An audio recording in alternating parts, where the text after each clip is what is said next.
welcome back to the Deep Six Wrestling Podcast. It is January 4th, 2022. We're here. We're in the new year. Wrestle Kingdom has come. It hasn't gone yet. We have finished night one, and we're going to be talking about that show now and for the next... several weeks. I don't know about several Years. weeks. But we'll be talking about it for the next tens of minutes. I don't know how long the podcast will be, but hopefully under an hour.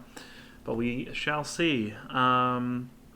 We did predictions for both nights of Wrestle Kingdom, so if you haven't listened to those, you can go back an episode and check that out before night two. Or if you're here, we'll probably go over our predictions for night two at the end of this podcast. So you can keep your eyes or ears peeled for that, I guess. What else we got going on? So night two is, depending on when you listen to this, it'll already have happened, or it'll be happening for us in a couple hours. We're recording this at 8:33 Eastern Time, so it starts at 2 a.m. for us, the pre-show, which we'll talk about night two's pre-show. But we're gonna have a review out for Wrestle Kingdom, hopefully sometime tomorrow. But we also are, me, Joey, and Ryan will be going to AEW in Newark, New Jersey for their TBS debut. So we won't have our normal AEW Dynamite review out that we do every week because we're going to actually be there in person. Might put a podcast out later this week talking about the show, but don't expect a full-on review from us because we won't be here. Impact Hard to Kill is this weekend. Ryan is joining me for this podcast, so... Hi. I'll ask him, but are you planning on doing a review for that, or...? We'll see. Okay. Ryan's going to be out of state, so it'll all come down to what he's doing and if he has free time in his schedule. Otherwise, the next time that the Impact Power Hour is back for Ryan and Angelo, they will be talking... I'm assuming you guys will go over what happened at Hard to Kill if you don't do a review. Yeah. So, hopefully, in the next couple of weeks, things will settle down and we'll get back into our normal schedule, but you never know. So that's what's going on. So next week, expect our normal AEW reviews back, probably the Impact Power Hour, and maybe our illustrious Raw reviews will be back on the road to the Royal Rumble. You never know. If you're new here, be sure to subscribe to the podcast. It's free. We're on basically all streaming services where you can find podcasts: Stitcher, TuneIn, Apple, Overcast, Spotify, Anchor, anything. So subscribe, it helps us out. Also leave a review if you're on Apple. I think you can now review podcasts on Spotify too, so if you're on Spotify, feel encouraged to do so there. You can subscribe to our YouTube channel, Deep Six Wrestling Podcast, and also follow us over on Twitter at Deep Six Wrestling without the G. It's where you can stay up to date with when podcasts come out and whatnot. We tweet over there, so follow us over there. Anything else you can think of? I'm still the champ as of right now, so that's good. Yep. We'll go over at the end. The results. We'll We'll go as we talk about the matches. I think we can talk about how people did. I think that'd be easiest. Be like, oh, so after this, like, or we can go over it at the end. I was just say go over it at the end. All right. Because as we went through the show last night, I was just getting rid of people's predictions for matches to clear up the sheet I'm looking at. That's fair. But I have the points for the show. So at the end, we can at least talk about ours. Yeah, we can go over ours. I just don't want to mess up and get anybody's wrong. Fair. But at the end of night one, we will go over the point situation for our predictions with the 5 of us that did it. 6 of us, sorry. 6 of us that did it. And then we'll run down night two's card, and then we'll get out of here. And I will go to sleep. So, Yeah? I'm going to try to go to sleep, probably. I'm running on 4 hours of sleep. Good times. So, and I know that, I'm not Did you not go to bed after Wrestle Kingdom ended? No, like I said, I'm running on 4 hours of sleep. Oh. I didn't go to sleep before. I ended up staying up to watch Cobra Kai. Oh, well, that would explain it. So yeah, I got 4 hours of sleep after Wrestle Kingdom, and I would like to get a little more sleep. If not, whatever, I'll just sleep before AEW tomorrow, I guess, or catch up on sleep on Thursday, because I have to take you to the airport. So, busy couple of days here. So let's go over Wrestle Kingdom 16 and the race car driver outside. You okay? Nugget second just reached up with her paw and just grabbed my ass. Oh. I wasn't expecting that. Okay. I think that's a sign that she loves you. Yeah. So, shout out to Nugget. Yeah. All right. So we had the pre-show, the godforsaken pre-show, with the New Japan Rambo, shorter than last year, clocking in at 27 minutes and 14 seconds this year. Only 19 people instead of 21, 22? Yeah. Yeah. Did anybody even have the Rambo going under 30 minutes? Yeah. Yes, I actually believe somebody did. Let me see who got the closest, just because we're talking about it. Because I know that I'm pretty far off. The person. Oh my. Whoa. What? Rob got really close. Yeah? Yeah, within a couple seconds. Wow. Rob guessed 27-24, and it was 27-14. He was Rob was 10 seconds off. That's scary. That's crazy. No, that's real scary. We'll get to why it's scary at the end. Do I have 34 minutes and 35. 35? So me and Rob beat you in the tiebreaker. Joey would also beat you in the tiebreakers. He is 31. I think I had the longest, didn't I? No, Jake had 43 minutes. Oh, okay. And Angelo had 25. Oh. So. Well, Angelo owns the tiebreaker over Jake. That's true. But he has to catch him first. That's fair. Okay, so going through the Rambo here, I'm just going to list off people who were in it. Chase Owens, Aaron Hanare, Fujita, Nakashima, and Oiwa, making up the Young Lions trio. Master Wato and Hiroyoshi Tenzan came out. I'm just glad that Master Wato, the one person that you were like, oh, I totally forgot to put him. He could be in the Rambo. He was. And he was. Where was I? Tenzan. Minoru Suzuki came out. Then we got Satoshi Kojima, Taka Michinoku, and then we got Sema from Gleet. Yeah, I mean, I what promotion was he a part of when they were in AEW? It was like OWE or something? Yeah, it was like a Chinese promotion. Yeah, because he was part of Strong Hearts, and they were in AEW during the first year of AEW. Yeah. But Sema was here, and it was a pretty cool surprise, I guess. Hey man, Sema's pretty good. Yeah.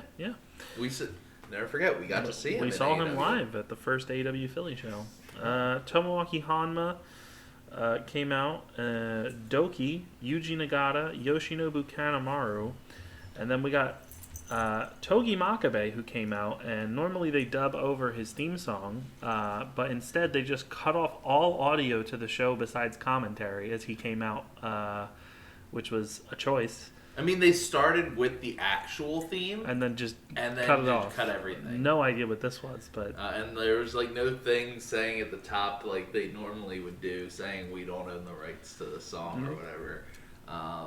So I just hope that this means that New Japan can't even afford a fake version of a cover song. I don't know, man. We got Bad Luck Fale, and then we had our big surprise entrant here, the next to last man, celebrating his 51st year. His 51st year in wrestling as part of the 50th anniversary of New Japan. Yeah. Tatsumi Fujinami, 68-year-old Tatsumi Fujinami came out and just started hitting dragon screws on everybody. And he let me know that he looked. His dragon screws look better than some people's normal dragon screws. So yeah, he's at 68 years old. He's gonna wrestle till he dies. And then our last man was Toru Yano, who immediately eliminated Aaron Hanare. And our final four heading into the KOPW. Hold on, no, you didn't say the best part. Oh, how Fujinami got eliminated? No. So as Yano's coming out, commentary is pointing out that he's actually going to have to do some work this year, because last year he didn't even get to the ring, and he was put into the final four. So this year, as he about to get into the ring, Aaron Hanare runs at him, and he just bridges the ropes, and Hanare flies out. There's one elimination, and then Was it Makabe? It was Togi Makabe and Fujinami who were in a figure 4 position. And Yano just comes over, puts his two hands on both of them, and double pins them. Well, no, it wasn't just Yano. It was Chase and Sema. It was a triple pin. Oh, was it? They all got on top of them. Oh, that makes it better. And so our final 4, heading into the KOPW Fatal 4-Way for Night 2, is Minoru Suzuki, Sema, Chase Owens, and Toru Yano. What a time to be alive. Best part about this entire match was Suzuki, when he comes out, Kevin Kelly references the Suzuki incident in AEW. Yeah, we did get a reference. And then he immediately makes all 3 Young Lions tap out in different submissions. Good on Suzuki. Indeed. If Suzuki doesn't win this, I'll be sad. Do you think Suzuki's going to win this? I mean, he should. He is the king after all. I don't think Suzuki's going to win this, buddy. I think it's pretty clear who's winning this fucking thing. Who's it going to be? Sema? No, it's going to be Toru Yano. It's the only person who wins this thing. No, Chase won. And dropped it immediately back to Yano. Absolutely not. Absolutely not. I don't know if you can hear this in his voice, but Pat is still not a fan of KOPW. No, it's awful. Why would anybody enjoy this? It wasn't even the worst thing on this card. No, but well, to be fair, this was on the pre-show, so yeah. And this is always consistently bad, and it was still consistently bad. I wrote down in my notes for my rating of this match. I just wrote "kill me," because I don't know how to rate this. I can't rate this on the same level as like a fucking wrestling match. No. Here you go. Let's rate it off of Battle Royals. Oh, you want me to compare this to the fucking Call Your Shot gauntlet? The Call Your Shot gauntlet that you claim was awful because these things shouldn't be long. You know what? I would put this over it. I would put this over Call Your Shot because at least like Call Your Shot had some genuinely horrid wrestling, like Dale Torborg, who just kept standing in the corner and nobody would attack him and he wouldn't attack anybody until his spot came up. This didn't have any of that. The worst we had was Tatsumi Fujinami, who is, again, a 68-year-old man who looked like a better wrestler than Dale Torborg. I mean, he also looked better than Hanma does. The fact that Hanma still has a job is ridiculous. Hanma should not be employed by anywhere. Well, he's not good. Well, it's too late because he's here to stay. Yeah. And isn't he? Is he on the pre-show tonight too? Oh yeah, he is. I can't wait to talk about the pre-show for night 2 and the obscenity that this company wants to put on television. Hey man, maybe they'll just be dark matches and we don't actually get them.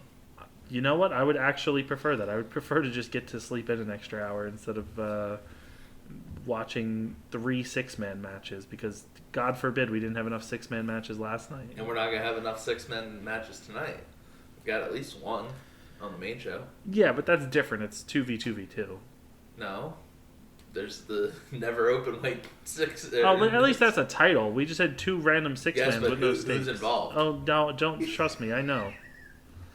All right. Anyway, I'm trying to get this to work. I was trying to unhide... I forget how do I unhide? You just keep talking about whatever while I'm trying to figure this out. So, for the lottery, we picked for who we thought the 4 people were going to be in this match. Nobody got all 4 people, correct? No, the closest was 3. Yeah, because nobody had Sema. But we did have people. We did have a question about whatchamacallit, surprise appearances. So people did get that because Sema and Fujinami would be that. So yeah. But then we also, for the lottery, we didn't know how many people were going to be in this, so we just did the odd number, the first 6 odd numbers, threw them in there, and so 2 people did get points for this. Those would be Angelo getting Sema, who was the 11th person in, and Rob getting Chase Owens, who was number 1. So we did get 2 bonus points there for people. The surprise entrances or surprise appearances. I think there was just 2 people who didn't choose that. And was it Angela and Joey?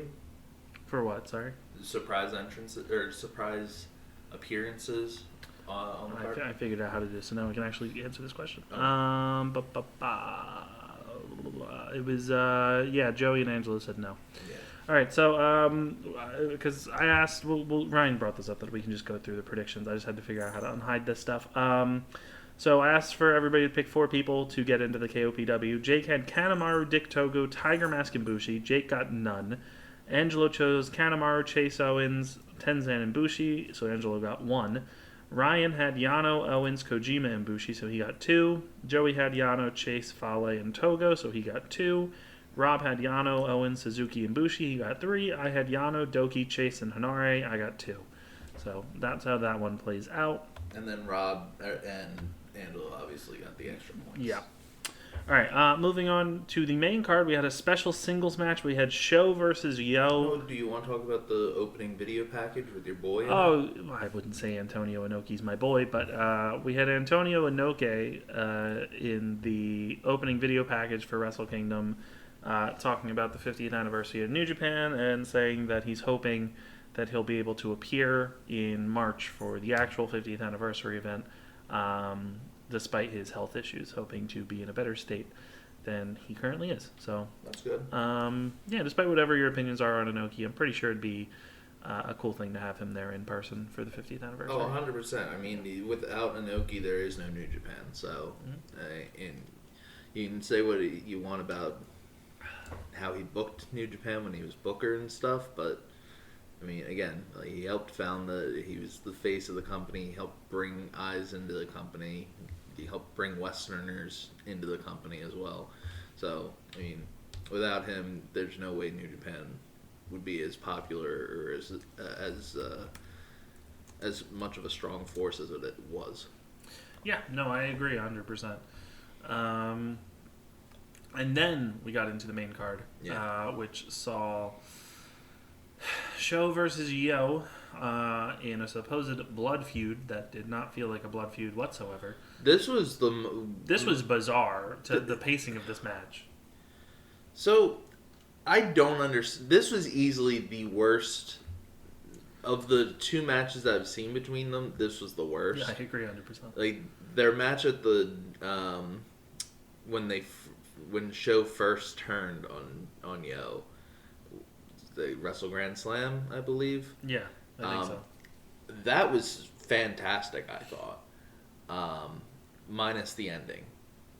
This one was just fucking weird. Mm-hmm. I think it was commentary pointed out immediately that normally for the last few years there's been the opening match has been too high flying, like too fast paced people.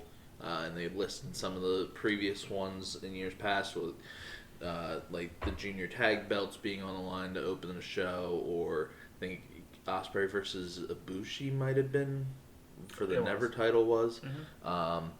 And that this was going to be something completely different. And I was like, well, they're 2 juniors, and Yo still is a very fast-paced guy, and Sho can be as well. Nope, that's not what we got. We got a fucking weird match. And Pat brought out... Me and Pat were real excited when Sho came out because... There's no Dick. There was no Dick Togo, and that lasted all of like 4 minutes. Yeah, you're not wrong.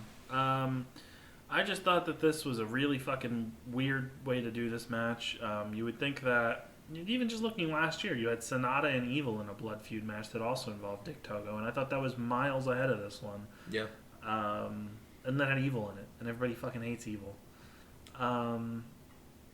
We'll get to that. I think that this is just a weird choice. Like, I understand why this started the card, but like with the match they ended up doing, I don't think this should have started off the show. No, absolutely not. I think Desperado and Hiromu would have been a better start. I also think the 6-man match with United Empire and LIJ would have been better starts to the show. Yeah. Because this was just fucking boring. I really didn't care about this. Yo won, so that's cool. And yeah, I've come away. I enjoy Yo more than Sho now. So if that was the goal, congrats. Yeah, Sho. I think it's crazy that last year, or during the pandemic, when Sho faced Shingo for the Never belt, that feels like such ages ago. but like people were saying, well, Show is going to be the future of this company. He's going to be a future world champ, and yeah, that might still happen. But as of right now, I don't think anybody fucking cares about Show. Because he's in House of Torture, and as somebody who was very excited about House of Torture when they first showed up, I don't know why anybody was excited for that. This House of Torture has become easily one of the worst things in all of wrestling. They've been one of the worst things in wrestling since they formed. Yeah, well, Murder Machine. I still have hope that Murder Machine will get things right. I don't.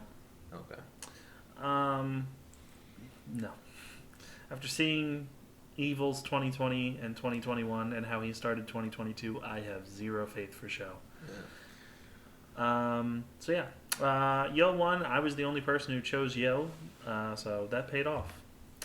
And nobody had Yo as a lottery person, but Jake had Show. Yeah. And so no points for Jake E. Then moving on, the audacity to open this show with a 27-minute New Japan Rambo, doing 12.5 minutes of a boring match with Yo and Show, and then doing a 6-man tag match for 10 minutes with Bullet Club versus the Mega Coaches and Tanahashi, ending in a disqualification to kick off Wrestle Kingdom. What a great decision this seemed to be. I thought this was also really fucking bad. But, again, Yo and Show was fine. It wasn't the worst thing I've ever seen. But, again, just not a great start to the show. This was bad because it's Wrestle Kingdom. Why are we doing disqualifications on this? It just doesn't make much sense to me. So I really don't have anything more to say on this one. I thought this was, I understand that there was, story here, obviously, with, Tanahashi being pushed to his limit and then just beating the shit out of Kenta. But I don't have a reason to care about this on your biggest show of the year. If any other company did this, if they were just doing disqualifications on their, if WrestleMania had disqualifications or All Out had disqualifications, it'd be awful. Nobody wants to see that shit. I want actual finishes on these shows. So I thought this was really fucking dumb. I don't think it helped anybody, and it doesn't have me interested. It didn't get me more interested in the two matches this was building up for night 2. So, I don't know. I feel like it with the whole idea that commentary kept on trying to sell that, because we didn't watch any of the Road 2 shows. No. But commentary kept on talking about how Kenta, in the lead up to their match, Kenta versus Tanahashi, on night 2, that Kenta keeps on trying to get Tanahashi to go down a darker path and go with the DQs. And Tanahashi kept on refusing and wouldn't pick up a weapon, wouldn't do anything. And then for him to just out of nowhere, Kenta didn't do anything to really trigger Tanahashi. He used the kendo stick maybe twice. Tanahashi just gets the kendo stick and just starts wailing on Kenta. And the ref comes in, says, "You do it one more time, you're getting DQ'd." He throws the ref across the ring and just keeps on hitting Kenta. Then the Young Lions come in to get him off. He snaps on them, and then the Mega Coaches come to calm him down, and he's just like, "The fuck did I just do?" And it's alright, cool, we're getting this dark side of Tanahashi, but he's not going to turn heel. It's not going to lead to anything other than he's going to use weapons tomorrow, which I feel it's definitely not the first time Tanahashi in his career has ever used a weapon. But yeah, apparently he said something this week that he's going to do a lifetime of damage through what would normally be causes for disqualifications on night 2 to Kenta, because he hates Kenta so much. So, I mean, I guess, but it's just very strange. It did nothing for the Mega Coaches, and it did nothing for Bullet Club's Cutest, which is still top tier tag team. Yeah. Again, I just thought this was a really bad way to kick off Wrestle Kingdom with these 3 matches in a row.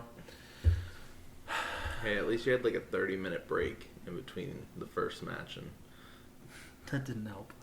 Um, I was the only one who had the baby faces in that one, so big yikes for me having faith in Tanahashi. United Empire, represented by Will Ospreay, Great-O-Khan, and Jeff Cobb, took on LIJ, represented by Naito, Sonata, and Bushi. Which I forgot about, which is why I put Bushi in as somebody for KOPW. That's your own damn fault. Yep. I thought this was perfectly fine, but again, this just isn't like, when you think of Wrestle Kingdom or like a big show of the year, I'm not thinking, oh man, remember that random 6-man tag match on a show? So I also didn't really care for this. It just kind of felt like really pointless. I'd rather have singles matches with guys that didn't get on the show, or even like you could have given me Suzuki in a singles match versus somebody. You could have given me Robbie Eagles wasn't on the first night. You could have given me Robbie Eagles versus somebody, like an exhibition match against like his partner, Tiger Mask. That would have been interesting. I just feel like they're...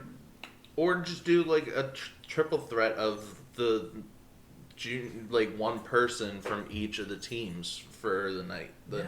I'd be okay with that too. I just thought this was really like weak, and I just didn't have a care for this. I don't have anything to even say on this one. It was literally just a 6-man tag. United Empire won. They pinned Bushi, right? Yeah. Yeah. Ospreay won with the hidden bleed. So and the whole story was Ospreay not wanting to tag in because he didn't want to break a sweat. Yeah. So that's that. Do you have anything to add on this one? Naito and Cobb look good. Naito and Sonata both targeted Cobb's knee throughout the entire match. I forgot Great-O-Khan was in this match for most of the time until he started screaming because Mongolian chops. And yeah, still blows my mind that last year they went 0-3 in their matches. And as commentary said, they think that there's a bigger chance of them going 3-0 this week than 0-3 like last time. Yeah, I don't see 3-0, but... Well, they already got one match down. I mean, not singles match, but they still won a match at Wrestle Kingdom. Yeah. So. Anyway, after this, we had what appeared to be the turnaround point, but we were sadly mistaken, because we had Shibata making his grand return here versus Ren Narita in a spectacular 12-minute match. This was fucking phenomenal. Shibata came out, made his big entrance, and got on the mic and said, there's going to be a rule change if you're okay with it, Narita. And he said, regular rules instead of the catch wrestling rules. And immediately commentary got on the mic and started saying that Shibata was going into business for himself. No idea if he actually was. Wouldn't be shocked. So yeah, we got an actual wrestling match here with Shibata where he's allowed to take strikes. It was noteworthy that the only like head strikes he really took was like a face wash in the corner, Yes. just a couple boots to the face. But he did. And any kicks that Narita threw high, like Shibata's hands were he was perfectly placed. Which is probably the right call. At least for a while, just to get him back and make sure he's like perfectly good. However, when he grabbed the mic, he made sure to bang the mic on his head. Yeah, well, he's showing that he's good. Yeah. So, yeah. But again, this was just great. It really reminded me of Punk versus Darby from All Out, where it was more about the moment and actually seeing this man wrestle again and like wrestle well. Where Punk came out, it'd been 7 years since anybody saw him wrestle, and he was able to keep up. And now CM Punk's back to full time, and Shibata commentary said that once Shibata's back, you're not going to be able to keep him away, and that Shibata said that he's back and he wants to be a professional wrestler as long as he can. So seems by all accounts that Shibata will be part of New Japan for the foreseeable future. So pretty cool. Yeah, as somebody who like I put on Twitter that like I never watched like I wasn't a Shibata fan. I wasn't into New Japan like that. I don't think I've ever seen it. I don't think I'd ever seen a Shibata match like as it happened before that I can think of. So this was like seeing people's reactions to this, and like you'd see on Twitter, there's a lot of people who are like, "This is the best thing to happen in wrestling in years," which I mean, fair point or fair play. If he was your guy, makes sense. This was a really good match. Narita looks very similar. Yeah, everybody's always drawn the comparison that he looks like a Shibata. Yeah, and thought it was cool that this was the first time Narita had been back in Japan in 3 years almost. It was September 2019, they said, was the last time he had in a New Japan ring in Japan. So, cool moment for that. Yeah, absolutely. Definitely wasn't who we thought was going to be the person to face him, but it made so much sense. Though I will say, when we did our predictions, I did say my other pick was going to be one of the Young Lions. Yes. So, but made so much sense with it being Narita. So. Really good match. He did not miss a step. No, so Shibata won, obviously. And again, like I said, we thought that would have been the turning point. It was not. We had one more roadblock to cross, and that was the Never Openweight Championship match between Evil and the champion Tomohiro Ishii, which went 12 minutes and 10 seconds, and holy shit, was this one of the worst things I've ever seen. The fact that we got a genuinely bad Tomohiro Ishii match in 2022 wasn't even the guy's fault. This was solely on the booking, solely on Evil, Dick Togo, Sho, Yujiro. My God, these people... Dick Togo is obviously the one behind this because he's obviously getting more creative power in the company for some fucking reason. I understand that, if you're in your group, and I don't know how the company works, but I can't imagine any of these guys think that this is good shit. I would speak up and say, no, can we not do this? Like, on the biggest stage of the year, this isn't even like MJF heat or something where fans hate you because you're a good heel. This is fans hate you because like you have a horrible gimmick and you suck. This was awful. Evil won, and this needs to end, but it's not going to. This is now what we're going to have to do, and we're going to have to deal with this on every New Japan show, and it's always going to be a black spot anytime they have a show and Evil's featured. Or show, for that matter.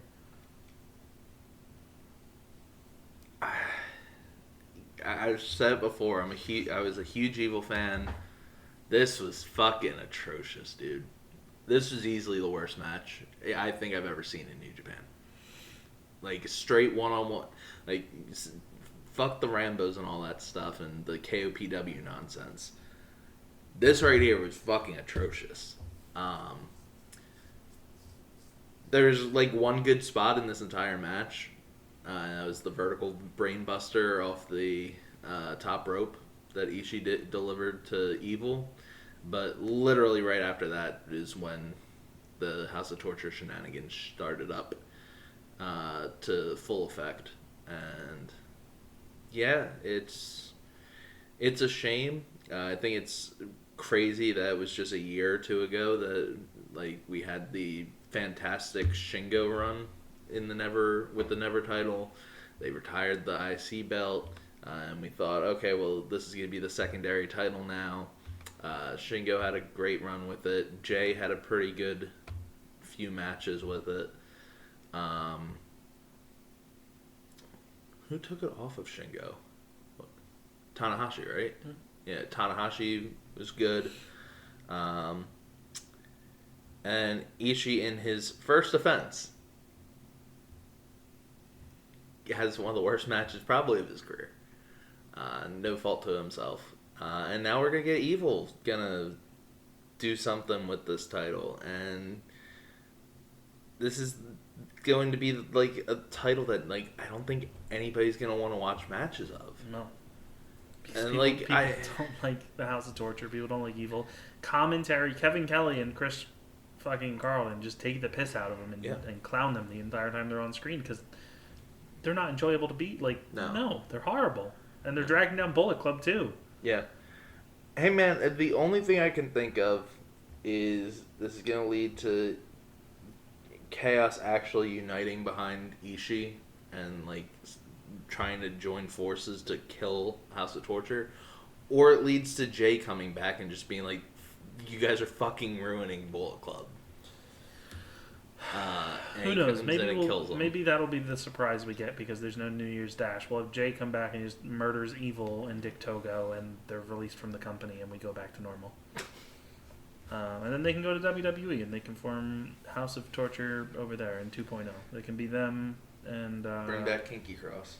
It can be those two, Ike Manjiro and Kushida. Why you gotta bring Eichmann into it? Yeah, he wasn't in New Japan, so just Kushida. Just get because I feel like he's the only New Japan guy who's in NXT, right? Yeah. So Kushida, the guy who said he wanted to leave New Japan because he was tired of being a junior, and then proceeded to just stay in the cruiserweight division. That was booked worse than. Mm-hmm. Love to see it. Now what is Kushida even doing? He's part of Jacket Time with Ike Manjiro. They're a tag team. They even taken seriously? I don't think so. Okay. I don't watch. I just know that they're a team. Anyways, Jake and Joey had Evil, and I believe Joey had Evil as his lottery pick, so we got the 2 points for that one. Yes, he did. Yeah. The less said about that one, the better. If you haven't watched the show, skip this. It's a waste of fucking time. Rob had Ishii as his person. He didn't get that point. Thanks. The IWGP Tag Team Championship match. We had Chaos, represented by Yoshihashi and Hiroki Goto, the winners of World Tag League, taking on the Dangerous Tekkers, Taichi and Zack Sabre Jr. for the IWGP Tag Team, the IWGP Heavyweight Tag Team Championship, I should say. And this, again, brought us back to, again, if you just erased the Evil Ishii match or put Ishii up against somebody else, if you did like Ishii versus Suzuki, from Shibata onward, this would have been a fantastic show. But they had... Hell, but they should have just had, like, Ishii versus literally anyone else in the company. Could have done Ishii versus all three of the Young Lions and we would be okay. Could have had Ishii versus a member of the crowd. Yeah. But yeah, again, I thought this was a really fun match. Yoshihashi and Goto are great, and the Dangerous Tekkers are one of the best tag teams in the world. I do think that we are in the final stages of the Dangerous Tekkers. Yes. I think that tonight, or tomorrow I should say, for night 2, will probably be one of their last big matches together.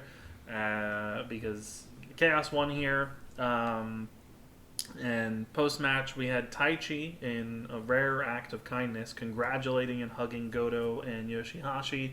And then Zack even congratulated them, which commentary noted was out of the ordinary. And it kind of just feels like it's a shame that they're going to be probably moving on and going back to singles things. It's also a very good thing because they're both very talented and they'll help whatever division they go into. Yeah. But they've been such an anchor for the tag division that having them potentially leave the tag division definitely hurts. But it seems, especially in a division that is so bone dry. Yeah. Commentary pointed out that like if this is the end of the Tekkers, like other people are going to have to step up. Well, you'll have United Empire. Yeah. They'll form a team. Yeah. Properly to go after it. I'd assume Okan and Hanare or Okan and Cobb. Yeah. Well, it'll depend on probably what their matches end up like on night 2. Yeah. Who wins and whatnot. Aussie Open is also an option if they come in. I don't know how big they are. They're like juniors. Oh, well, then they could go to junior division, sure. Who? Naito and Sonata again? Naito and Sonata. If Hiromu ends up moving up, which I wouldn't be shocked if he does. So we'll see. Again, it's going to be interesting to see how the next couple months play on New Japan. Yeah. We'll say that. But if you're a Zack Sabre Jr. fan, I think this is a very good thing because the company seems very high on Zack at the moment. The fact that he ran through Naito, Ibushi, and Shingo in succession, clean, in the G1 in a row, and then was also given the 5 minute the 5 minutes with Shibata. It seems very clear that they have him placed in very high regards. I think Shibata and Sabre is a good pick for a match for the anniversary show. That makes sense. Since they both have said that they want each other again in an actual match. Agreed. And you'll most likely see Zack versus Danielson sometime this year as well. Yeah. So or next year. Hey man, if Tanahashi ends up beating Kenta, and you have Zack beat Tanahashi for the U.S. You could have Zack beat Kenta. Yeah, I guess. It's not like Zack and Taichi are really heels. No, not especially not after that. No. So. Which I think is bizarre because like I feel like Suzuki-gun has always been like they're not even really heels anymore. Right, that's what I was gonna say. Is like for so long they were like the guys who were like the biggest heels. Like people disliked them more than Bullet Club because Bullet Club are cool. Yeah, but you can't be more hated than House of Truth, or not House of Truth. House of Truth. So the only hot you acknowledge is House of Truth. Indeed. Bring it back for AEW. No. Bring back Truth Martini. I think I'm okay. Anywho, Jake, Ryan, and myself had Chaos. Everybody else had Techers. So yeah. And nobody had anybody for that. Correct. And then our semi-main event was El Desperado versus Hiromu Takahashi, reigniting their rivalry once again, with Hiromu having won Best of the Super Juniors. This is for the junior heavyweight championship. They also talked, as Hiromu was coming out, they talked about all the records he could set. And also typing up the whole thing about Hiromu wanting to main event Wrestle Kingdom, and then them stating that if he wanted to do it, he was going to have to go for the world title. Yeah, so. Or like have a match that would like super elevate the junior title, which I wouldn't say this did. But it was a good match. No, yeah, they're great together. This was nowhere close to being on par with their Best of Super Juniors matchup from 2020. Yeah, that was fantastic. This was a really solid semi-main event. Again, it wasn't like blow away, like all-time great or anything, but you'd be hard pressed to have Desperado and Hiromu have a singles match and not have it be great. I think the good thing coming out of this is that Desperado won. Again, I doubted him. I thought, and they even played up that I kind of think Desperado was the underdog going into this. Thought he played that role very well. And Desperado got to pin Hiromu in the Tokyo Dome. So pretty cool moment for Desperado. And I do think Hiromu probably moves up this year. I think he'll go into the heavyweight division. I understand him wanting to be. Hey man, maybe Hiromu's the person to take the title off of Evil. Yeah, sure. They've got history. They've got history. If they wanted to do that, they can. And LIJ would be united against Evil. I don't want that just because then we'd have a bunch of tag matches between LIJ and House of Torture. Good. Hey man, maybe House of Torture just needs to get rid of one person. Yeah, they need to get rid of Dick and Evil. Then you can be okay. Evil's a fine wrestler. And then just get Yujiro and Sho and put him back in Bullet Club and let them be regular people. I was so excited for Sho being in Bullet Club. Well, that was your first mistake because he was aligned with Evil specifically and Dick Togo. Yeah, well. Desperado was chosen by Ryan, Angelo, and Jake. Joey, Rob, and myself chose Hiromu. And that sends us to the main event. The IWGP World Heavyweight Championship match. We had Okada versus Shingo, with Shingo defending here. Okada having won the G1 Climax. Okada came out with a new outfit. He had there was a kimono that was on it written the entire history of New Japan with his accomplishments underlined. Yep, and nice little parallel to Will Ospreay, who was in like a robe that looked kind of similar in like the shape. Will Ospreay is just wearing Versace bathrobes. Yeah.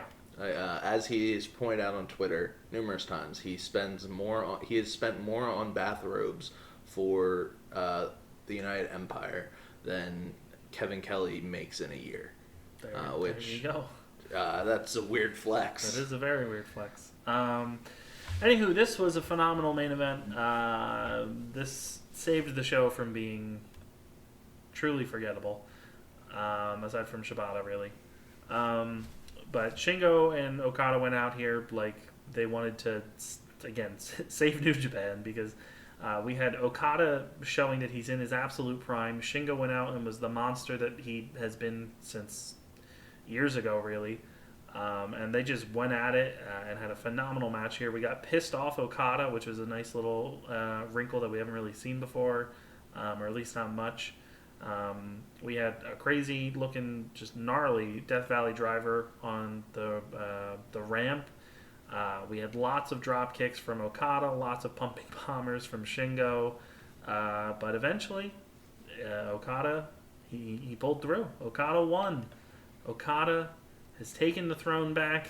He said goodbye to the V4 IWGP Heavyweight Championship, and he accepted the IWGP World Heavyweight Championship and put it over. And so Okada's champion, and all is right in the world. Shibata's back. Ibushi will be back soon. Hopefully Jay can come back to Japan, and then we'll be looking pretty good. And then all New Japan has to do is actually book things well, and we'll be on our way to having a good 2022. Hopefully their crowds can start chanting again sometime soon, but I wouldn't hold my breath. I feel like the whole belt situation with New Japan, or not New Japan, but Okada with the V4 belt. Like he talked about how he wanted to give the title a proper send-off. I definitely think they planned on doing something more with it if the crowds were allowed to do something. Yeah, probably. Because I totally understand, like, that was such a crucial belt. Like, it's such an iconic belt. That the way they just kind of were just like, all right, here you go. It's gone now. Now this is it. I think rubbed people the wrong way. I think we've talked about numerous times that before they got rid of the IC belt, New Japan had a belt crisis. They had way too many belts. They still have a lot of belts, and I think they need to do something about that. I don't know how you do it, other than maybe get rid of the weight class on the tag belts and just make it two. Yeah, I definitely think the tag belt should just be turned into open weight belts, where juniors and heavyweights can tag together. Yeah. Nobody cares about the 6-man belts, really, despite there being some really good matches with it last year and in 2020. That's props to Chaos. Yeah. But you could get rid of those, and I don't think anybody would bat an eye. Yeah. Other than that, I think everything else is pretty much fine to stay. Yeah. But, like, having 4 singles titles at the time was a bit much, and 3 of them being mid-card titles. Mm-hmm. Or 5 if you count the junior heavyweight. But 4 heavyweight-esque belts. Yeah. It was definitely very tough to do properly, especially with not a lot of attention being given to the mid-card. Like, the U.S. belt wasn't really a focal point for a bit once Kenny lost it, basically. Yeah.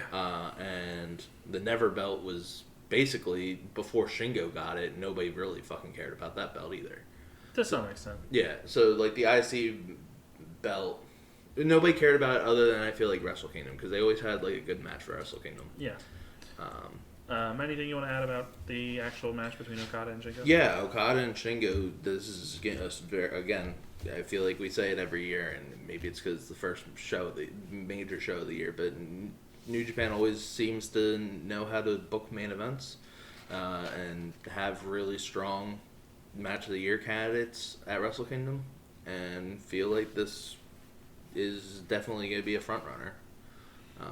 This was fantastic. There's really good storytelling elements with Okada not being able to hit the Rainmaker on Shingo, and then when he finally did, it gained a big reaction from the big reaction from commentary. It was just a really well-paced match overall. Like, when they got to the 20-minute point, like, me and Pat both looked at each other and we were like, that did not feel like 20 minutes. So, yeah, good on them. Saved. This is going to hopefully overshadows the negatives of the show. Yeah. Again, when I look back at Wrestle Kingdom 16 Night 1, all I'm going to think about is Shibata in the main event. So, take that as you will. Myself, Rob, Ryan, and Jake had Okada. Angelo and Joey had Shingo Takagi winning. So coming out of night one, our points for our predictions are Ryan at 10, Rob at 9, Pat at 9, Joey at 7, Jake at 7, Angelo at 5. We were also Do you want to explain how I took the lead? Yeah, I was going to do that. So we had bonus questions. So we had obviously who will Shibata's mystery opponent be? None of us got that, so I can get rid of that one. And we also had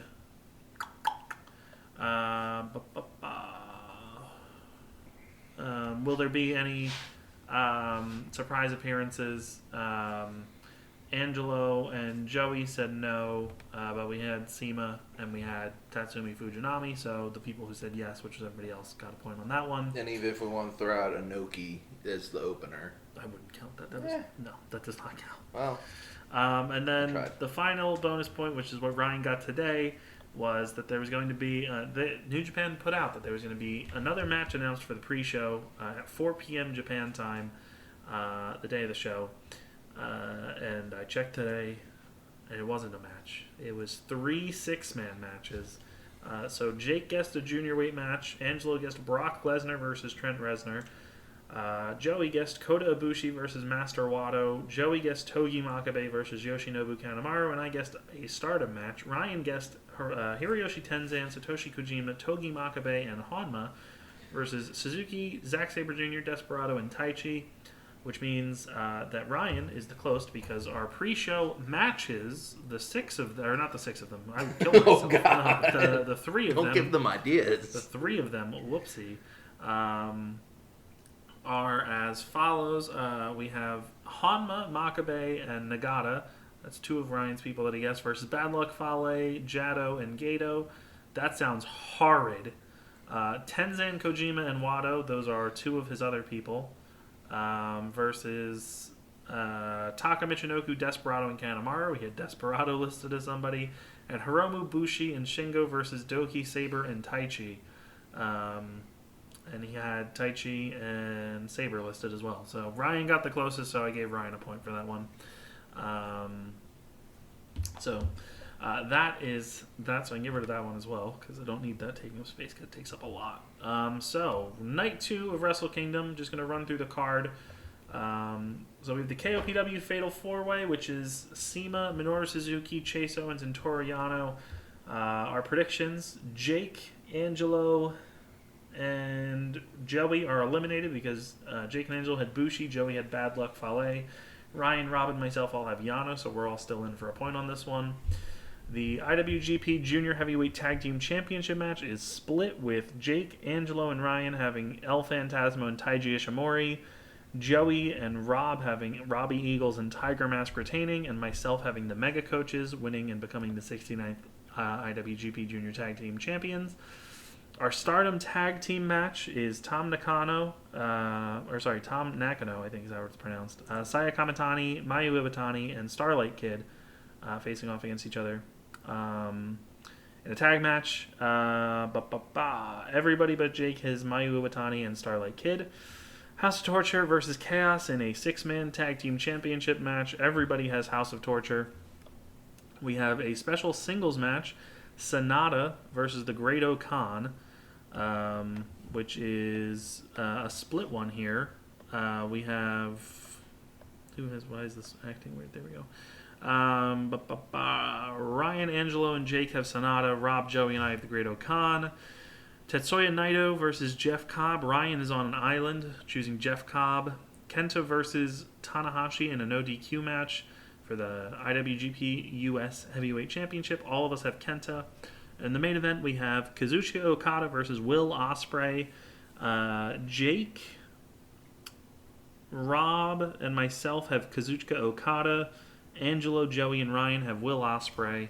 We know the tiebreaker situation since we went over how long the Rambo was, with Rob being the closest. And our other bonus questions, we have will Kota Ibushi return on the show?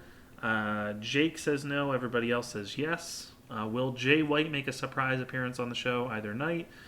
Angelo and I said no, everybody else said yes. I asked who will likely come out to challenge the winner of the World Championship match on night 2. after the title match. We have Evil from Jake and Angelo, and the rest of us have Kota Ibushi.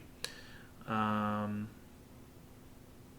then the last bonus question we have is, will Dick Togo go through a table like he did last year at Wrestle Kingdom? Ryan, Angelo, and Jake all said yes. Joey, Rob, and myself said no. So that is our Wrestle Kingdom predictions and the rundown for Night 2. We will be back with a review of Night 2 of Wrestle Kingdom. Thanks for joining us for our Night 1 review of the show. If you enjoyed the podcast, be sure to subscribe. Follow us on Twitter over at Deep Six Wrestling without the G. Subscribe to our YouTube channel, and come back for more when we review Wrestle Kingdom 16 Night 2 from the Tokyo Dome tomorrow. So thanks for joining us. Until next time, adios. Bye.